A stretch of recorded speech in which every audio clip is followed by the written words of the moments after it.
मैं बताता हूँ ना 22 में, सुनो ना प्लीज, धैर्य रखकर सुनो, हमने आपको नहीं टोका है, सुनना पड़ेगा भाई, ऐसे नहीं चलेगा। माननीय अध्यक्ष जी, नहीं, पर बैठे बैठे मत बोलिए आप भी। माननीय अध्यक्ष जी, 23 अप्रैल को टिप्पणी मत करिए। एक सुरक्षा मीटिंग की गई, सभी सुरक्षा बल, सेना, CRPF, BSF, Jammu Kashmir police, और सबसे पहले उसमें निर्णय किया गया कि जो नृशंस हत्यारे हैं वो देश छोड़कर पाकिस्तान भाग न पाए, इसकी हमने पुख्ता व्यवस्था की और भागने नहीं दी। 22 मई को आईबी के पास एक ह्यूमन इंटेल आई और एक क्षेत्र के अंदर, दाची गांव क्षेत्र के अंदर आतंकवादियों की उपस्थिति की सूचना मिली। आईबी और सेना द्वारा दाचीकाम क्षेत्र में अल्ट्रा सिग्नल कैप्चर करने के लिए जो इंस्ट्रूमेंट हमारी एजेंसियों ने बनाए हैं, इसके द्वारा इस सूचना को पुख्ता करने के लिए मई से 22 जुलाई तक लगातार प्रयास किए गए। ठंड में ऊंचाइयों पर हमारे सेना के अधिकारी पैदल इनके सिग्नल प्राप्त करने के लिए घूमते रहे, आईबी के अफसर भी घूमते रहे, सीआरपीएफ भी घूमती रही, और मान्यवर 22 जुलाई को हमें सफलता मिली। सेंसर्स के माध्यम से आतंकवादी होने की पुष्टि मिल गई। तब 4 पैरा जो हमारी सेना का एक हिस्सा है, उसकी नेतृत्व में 4 पैरा के जवान, सीआरपीएफ के जवान और जम्मू कश्मीर पुलिस के जवान मान्यवर एक साथ ये आतंकवादियों को घेरने का काम किया। सेना, सीआरपीएफ, जम्मू कश्मीर पुलिस की मीटिंग भी की गई। जो 5 ह्यूमन एसेट्स थे उनको भी वहां भेजा गया, और कुल मिलाकर कल जो ऑपरेशन हुआ, इसमें हमारे निर्दोष नागरिकों को मारने वाले तीनों आतंकी मौत के घाट उतार दिए। मान्यवर, तीनों के नाम मैंने बताए हैं, सुलेमान उर्फे फैजल जट, अफगान और जिब्रान। मान्यवर, वो तो एक आशंका थी कि यही लोगों ने घटना की है, मगर मैं बाद में एनआईए की जांच पर आता हूं, एनआईए ने पहले से ही इनको, जिन्होंने आसरा लिया था, वो लोगों को गिरफ्तार कर रखा था, उनको खाना पहुंचाने वाले लोगों को अपने कब्जे में रखा था। तो जब आतंकवादियों के शव श्रीनगर आए, इनसे पहचान कराई गई, 4 लोगों ने पहचान लिया, यही 3 लोग थे जिन्होंने पहलगांव में आतंकी घटना को, मगर हमने इस पर भी भरोसा नहीं किया मान्यवर, कोई जल्दबाजी नहीं की। हमने जो आतंकी घटना स्थान से कारतूस मिले थे, वो कारतूस का एफएसएल रिपोर्ट पहले से करा कर रखा था, और चंडीगढ़ सेंट्रल एफएसएल के अंदर बैलिस्टिक रिपोर्ट के आधार पर उनका रिपोर्ट तैयार था।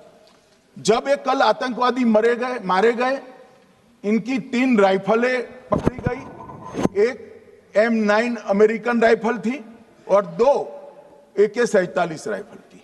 जो कारतूस मिले थे वो भी M9 और AK-47 के भी थे, मगर हमने इससे भी संतोष नहीं माना। ये राइफलों को एक विशिष्ट विमान के द्वारा कल रात को 12 बजे चंडीगढ़ पहुंचा गया, और पूरी रात फायरिंग कर इसके भी खाली खोखे जनरेट किए गए, 2 खोखों का मिलान किया गया, राइफल की नाली और निकले हुए खोखों का भी मिलान हो गया। तब ये तय हो गया कि इन्हीं 3 राइफलों से हमारे निर्दोष नागरिक मारे गए। और मान्यवर, आज मैं सदन को बताते हुए बहुत खुश हूं, मोदी जी ने ऑपरेशन सिंदूर कर आतंकवादियों को जिन्होंने आतंकवादियों को भेजा था उनके आकाओं को जमीन में मिलाने का काम किया था सेना और सीआरपीएफ ने। वो आतंकवादियों को भी समाप्त कर दिया। और मान्यवर,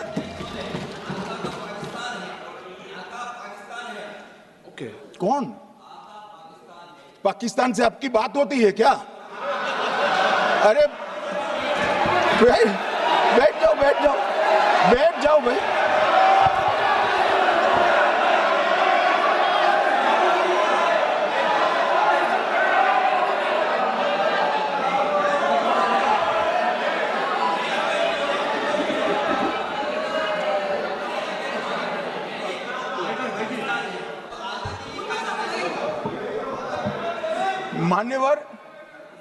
मान्यवर मैं बताता हूं कैसे इनके आका मारे गए, वो भी नाम के साथ बताता हूं, जगह के साथ बताता हूं, घंटे मिनट और सेकंड के साथ बताता हूं। मान्यवर मैं तो अपेक्षा करता था कि जब ये सूचना सुनेंगे पक्ष विपक्ष में खुशी की लहर दौड़ जाएगी, मगर ये स्याही पड़ गई इनके चेहरे। ये क्या है मान्यवर, किस तरह की पॉलिटिक्स? भाई आतंकवादी मारे गए, आपको इसका भी आनंद नहीं है?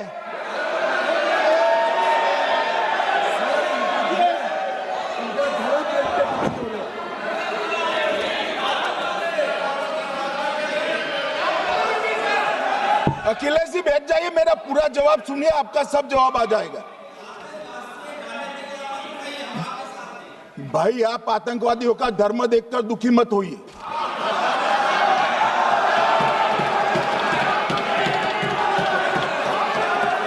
अखिलेश बैठ जाइए यार।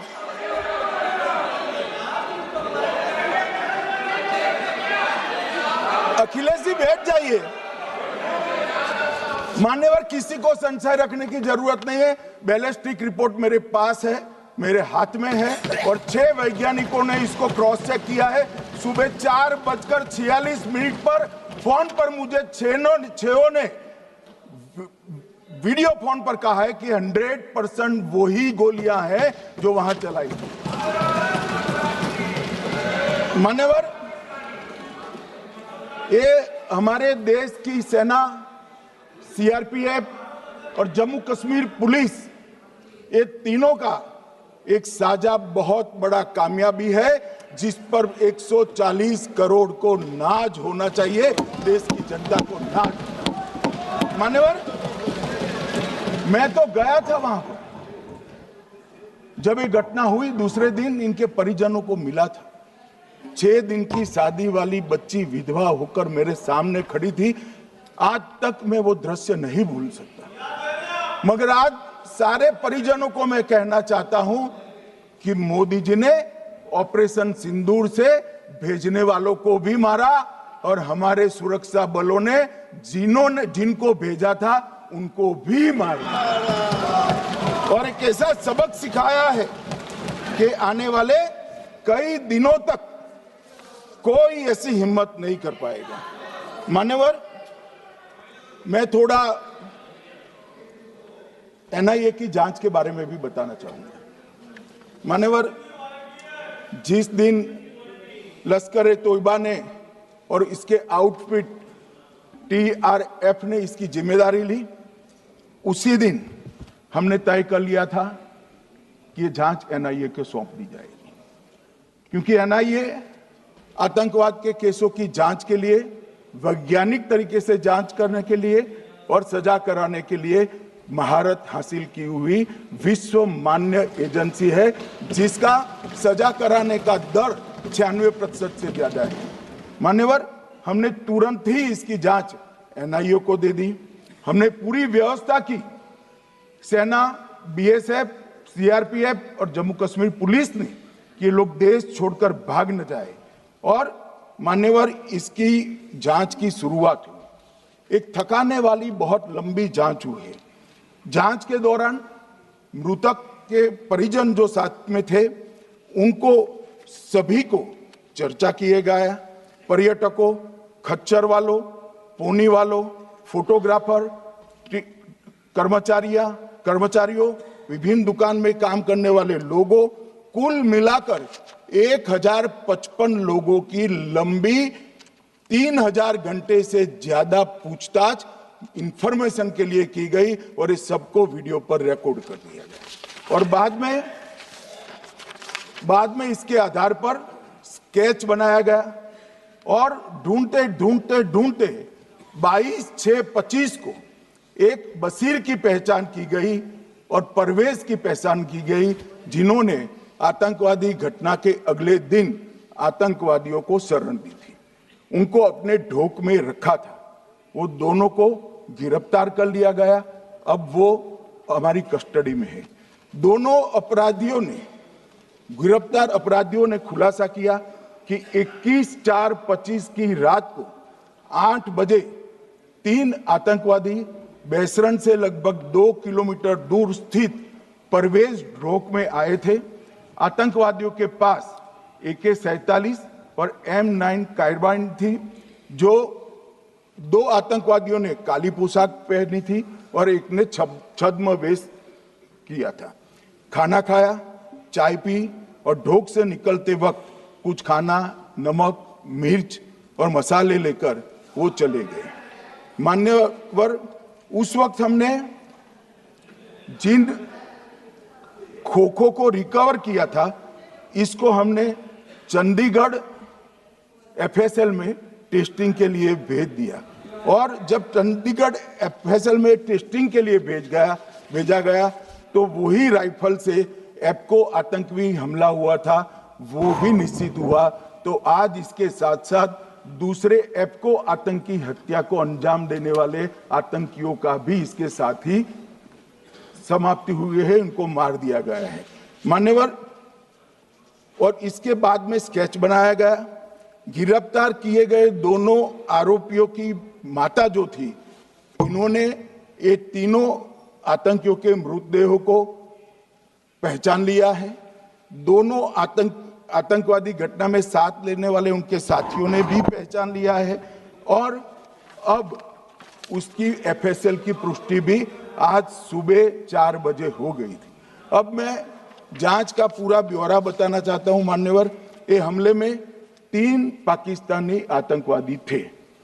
हमले में 2 AK-47 और 1 M9 कार्बाइन का प्रयोग किया गया था और अब जो पकड़े गए हैं, इसके सुलेमान के कारण एप्को का मामला भी आज रिजॉल्व हो रहा है और आतंकवादियों को पनाह देने वाले 2 स्थानीय लोगों को भी इस केस में पकड़ लिया गया है। अब मान्यवर, कल पूछते थे कहां से आए, कहां गए, किसकी जिम्मेदारी है। भाई, जिम्मेदारी हमारी ही है, हम सरकार में हैं, हमारी ही जिम्मेदारी है। मगर मैं पूछता हूं, जब आप सरकार में थे तब क्या क्या हुआ था, इसकी जिम्मेदारी किसकी थी और क्यों निर्वहन नहीं किया, वो भी बाद में पूछूंगा, जरा धीरज से सुनना। मगर मान्यवर, मुझे एक बड़ा दुख हुआ। कल इस देश के पूर्व गृह मंत्री चिदंबरम जी ने सवाल उठाया कि क्या प्रूफ है कि ये आतंकवादी पाकिस्तान से आए,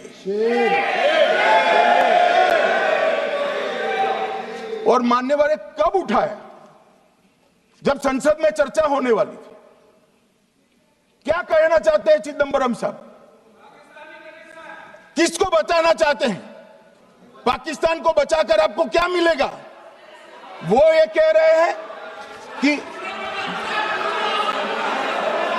और क्या है, मत जवाब दो।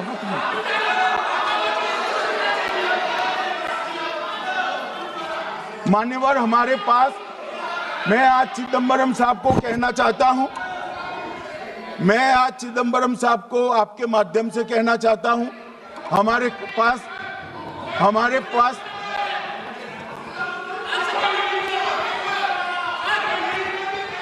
मान्यवर, हमारे पास प्रूफ है, वो भी मैं सदन के सामने रखना चाहता हूं कि तीनों पाकिस्तानी थे। 3 में से 2 के पाकिस्तान के वोटर नंबर भी आज हमारे पास उपलब्ध है। मान्यवर, ये राइफलें हैं, ये राइफलें भी हमारे पास उपलब्ध है। इनके पास से जो चॉकलेटें मिली हैं, वो चॉकलेटें ढोक में से मिली, वो भी पाकिस्तान की बनाई हुई चॉकलेट है। मान्यवर, ये कहते हैं कि पाकिस्तानी नहीं थे, इसका मतलब पूरी दुनिया के सामने इस देश का एक पूर्व गृह मंत्री पाकिस्तान को क्लीन चिट दे रहा है।